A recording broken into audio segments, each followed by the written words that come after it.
नमस्कार। अभिवादन स्वीकार करें आनंद जोशी का। मैं आप सबके बीच में एक ऐसी समस्या लेकर आया हूँ जो देश में बहुत ही बड़ी विकराल रूप धारण करने जा रही है और जाती रही है, लेकिन हमें उस पर ध्यान बिल्कुल भी नहीं है। वह समस्या है पेयजल की समस्या। आज भारत में पेयजल का संकट आने वाले दिनों में बहुत गहरा जाएगा। यूनिवर्सिटियों और तमाम शोध पत्रों से यह हमें जानकारी मिलती है कि भारत में सन 2035 से लेके 40-45 तक भारत में पेयजल संकट बहुत बढ़ जाएगी और लोग पानी के लिए तरस जाएंगे। लेकिन ऐसा होगा क्यों? जबकि भारत एक जलित द्वीप है, यहाँ पर पानी की कोई समस्या नहीं है, फिर भी ऐसी समस्या आएगी क्यों? देखिए, कुल रूप से मैं आपको समझाना चाहूँगा कि जो प्रकृति की जो व्यवस्था है, संसाधन है, एक सीमित संसाधन है। यदि उसका अत्यधिक और अनावश्यक रूप से दोहन किया जाए और गैर आनुपातिक रूप से दोहन किया जाएगा तो निश्चय उसमें बहुत बड़ी कमी आ जाएगी। तो सीपेज वाटर वो वाटर होता है जो भूमि के अंदर पाया जाता है, जी मिनरल वाटर के नाम से भी जानते हैं। वो वाटर हम पीकर जिंदा रहते हैं, जीव जंतु जिंदा रहते हैं, पेड़ पौधे जिंदा रहते हैं और उसके बिना जीवन की कोई कल्पना नहीं की जा सकती। आखिर क्या कारण है कि भूगर्भ जल इतना कठिन होता जा रहा है, जल स्तर नीचे जा रहा है? इसका सबसे बड़ा कारण है कि वैज्ञानिक विधियों द्वारा जो जल का शोधन हो रहा है, जो जल को दोहन किया जा रहा है, जिसके कारण यह जल कम होता जा रहा है पृथ्वी के अंदर। क्योंकि अनुपातिक रूप से देखा जाए तो जितनी मनुष्य को आवश्यकता है पीने के लिए, उससे 100 गुना तक जल बर्बाद होता है। यह जल बर्बादी होती है, सबसे पहला कारण है सिंचाई के माध्यम से। मैं आपको बता दूं कि भारत में हर जगह नहर नहीं है, नाले नहीं है और प्राकृतिक जल के द्वारा किसानी खेती बहुत कम प्रतिशत में हो पाता है।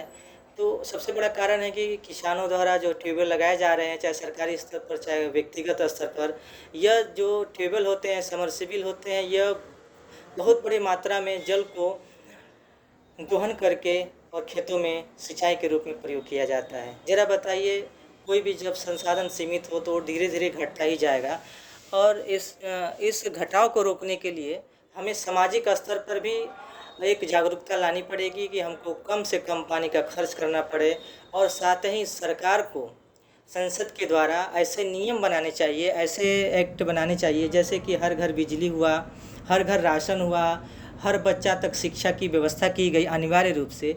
उसी तरह से एक ऐसा लॉ और ऐसा बजट बनाया जाए देश के अंदर कि हर खेत तक नदियों का पानी दिया जाए। इससे दो फायदे होंगे। यदि हर खेत तक नदियों का पानी की व्यवस्था कर दी जाएगी, सिंचाई की व्यवस्था कर दी जाएगी, तो भूगर्भ जल का दोहन बिल्कुल भी नहीं होगा और खेत और अच्छे तरीके से उपज होंगे।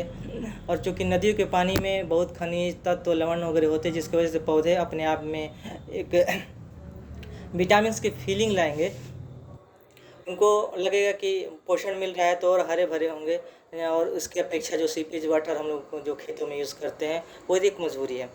तो जब हम नदियों का पानी खेत तक पहुंचाएंगे तो भूगर्भ जल जो है वो दोहन नहीं होगा और साथ ही नदियों में जो बाढ़ की समस्या है उस समस्या से भी कुछ हद तक निजात लाई जा सकती है और हमारा जल जो है सेफ होगा। अब दूसरी व्यवस्था हम अपने स्तर से कर सकते हैं। जो बरसात के पानी हैं और गांव में जो पोखरे हैं उनको गहरा किया जाए, उनमें पानी को इकट्ठा किया जाए और यह ध्यान दिया जाए कि गांव का पानी उसी गांव में कलेक्ट हो जाए और उसे सिंचाई की व्यवस्था की जाए।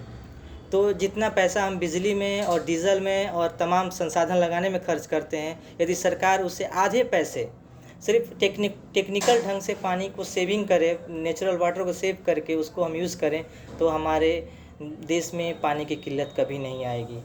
कहा यह भी जाता है कि आने वाले कई सौ सालों में जो जंग होगी, जो लड़ाई होगी, वो पानी को लेकर होगी और सबसे विकसित और विकासशील देश वही कहलाएगा जिसके पास वाटर होगा। यदि वाटर रिसोर्स जिसके पास मजबूत रहेगा वो सब कुछ कर सकता है।